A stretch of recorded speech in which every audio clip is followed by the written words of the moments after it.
Fala galera, tudo beleza com vocês? Espero que sim.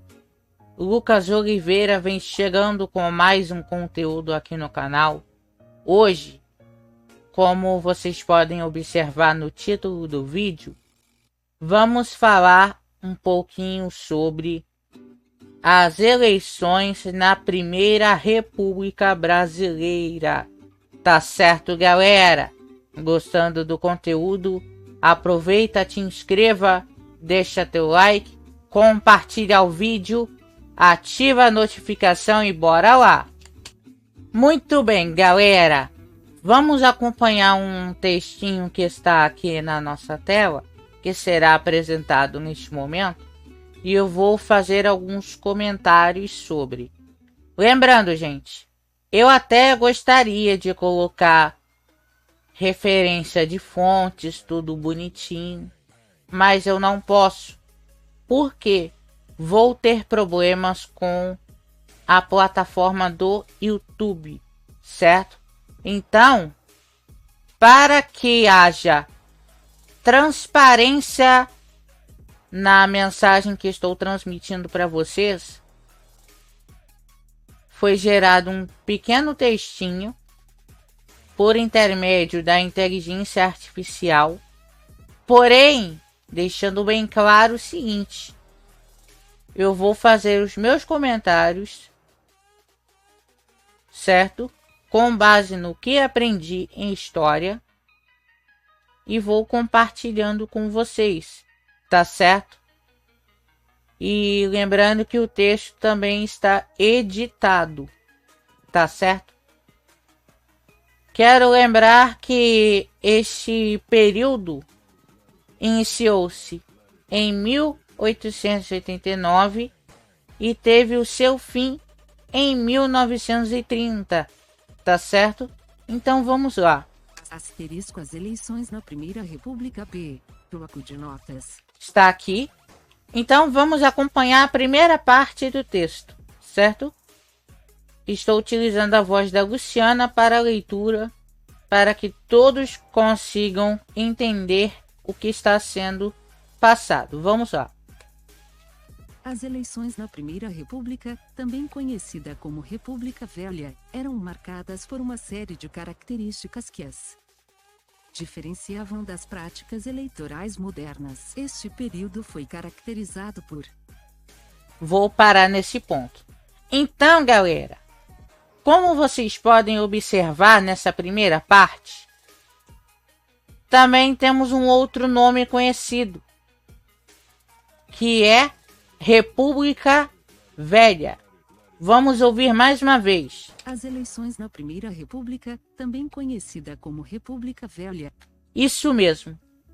Então, diferente do que nós conhecemos por eleição hoje em dia, que é uma questão privada, aquela coisa toda que a gente conhece, tem uma característica sobre as eleições na Primeira República Brasileira, que essa parte era aberta, ou seja, aberta para o povo ver, certo?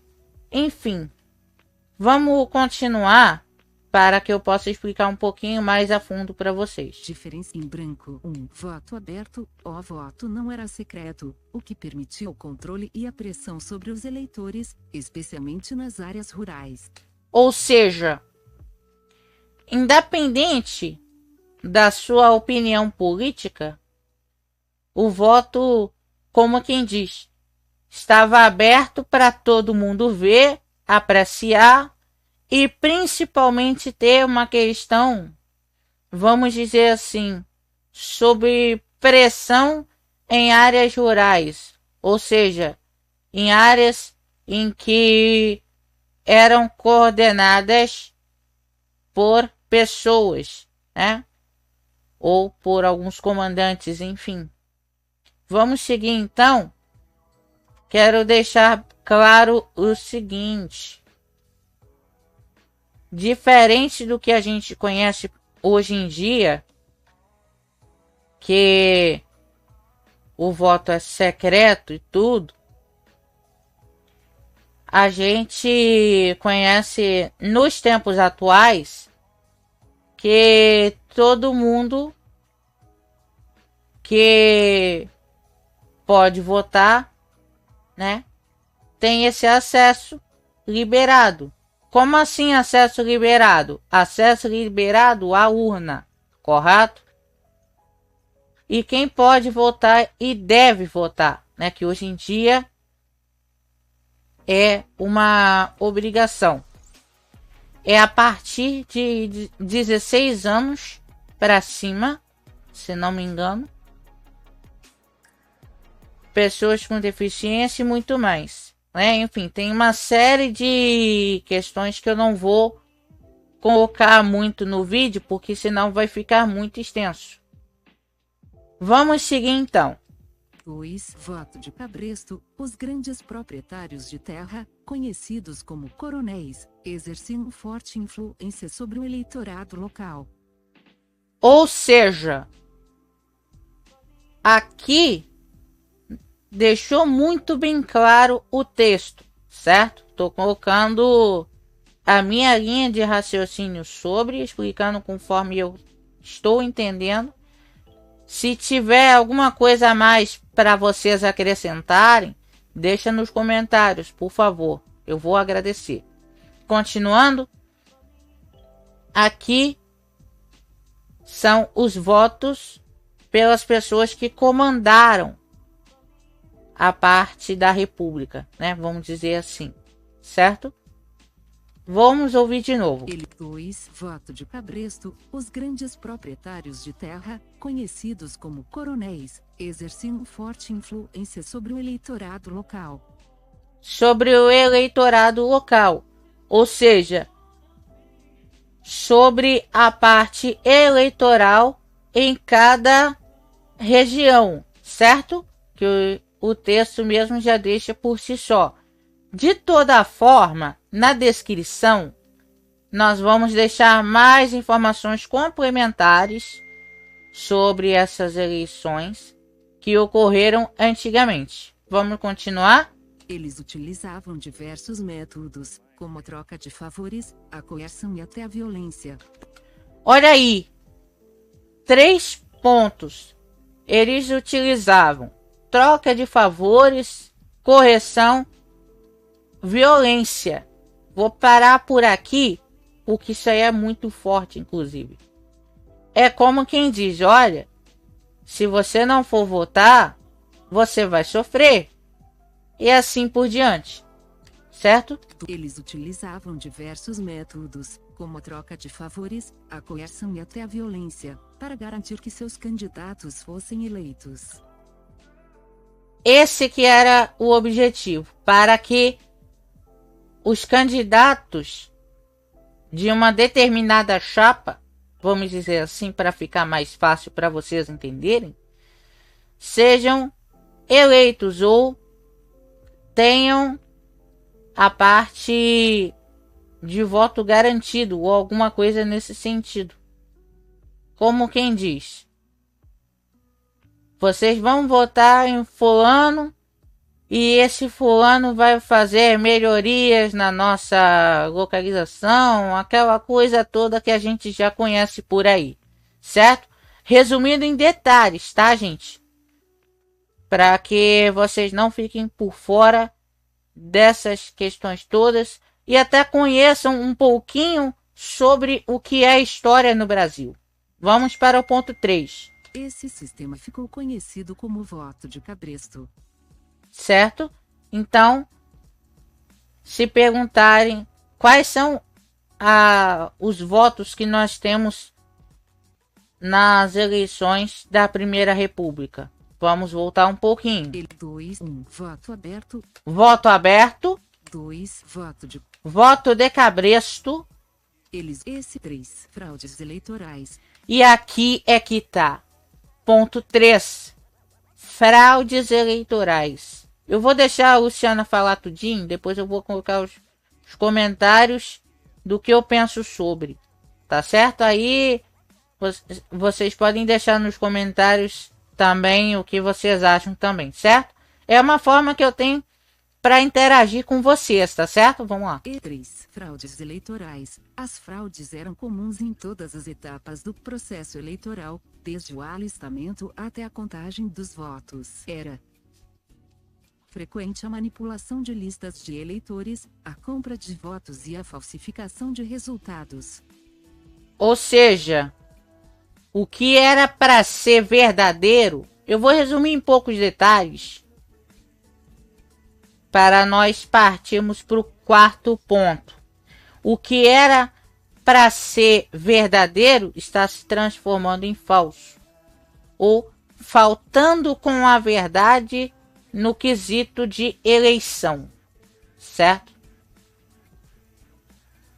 4. Política dos governadores. Acordo entre o governo federal e os governos estaduais, onde o governo federal apoiava os candidatos indicados pelos governadores em troca de apoio político no Congresso Nacional. Isso fortalecia o poder dos coronéis e perpetuava o sistema oligárquico.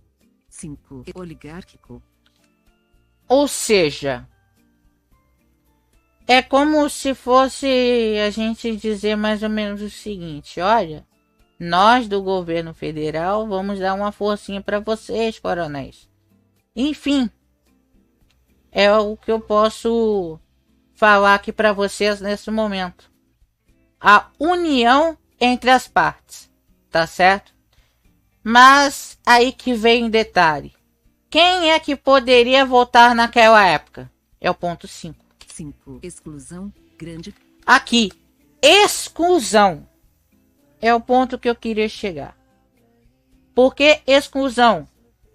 Porque não contaram votos de mulheres.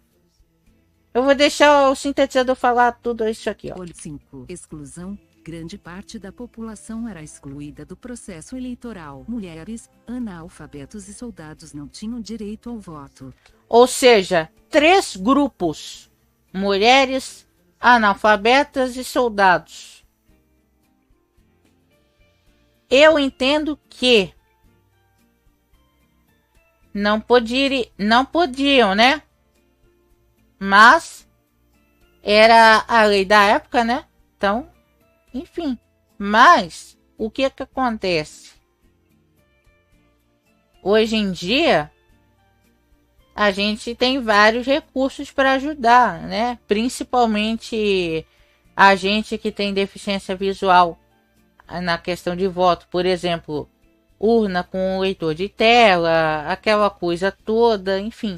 Mas voltando aqui para o foco, todo mundo poderia votar, certo? Mas existia sempre aquele grupinho que era excluída do negócio. E era assim até 1930. Vamos continuar? Isso restringia a participação política a uma pequena parcela da sociedade. Em branco. Tá certo? E temos uma conclusão para nós fecharmos aqui. Em resumo, as eleições na Primeira República eram um instrumento de manutenção do poder nas mãos das elites agrárias e políticas, com pouca representatividade da vontade popular. Esse sistema contribuiu para a instabilidade política e social do período, culminando na Revolução de 1930, que marcou o fim da República Velha. Então, minha gente, é isso que eu queria compartilhar um pouquinho com vocês, tá certo? Espero muito que tenham conseguido agregar vários conhecimentos históricos sobre esse ponto. Ficou com alguma dúvida? Deixa nos comentários. Vou deixar também um texto ainda mais explicativo, contando detalhes sobre este fato histórico. E é basicamente isso. Grande abraço, fiquem todos com Deus e até mais. Fui!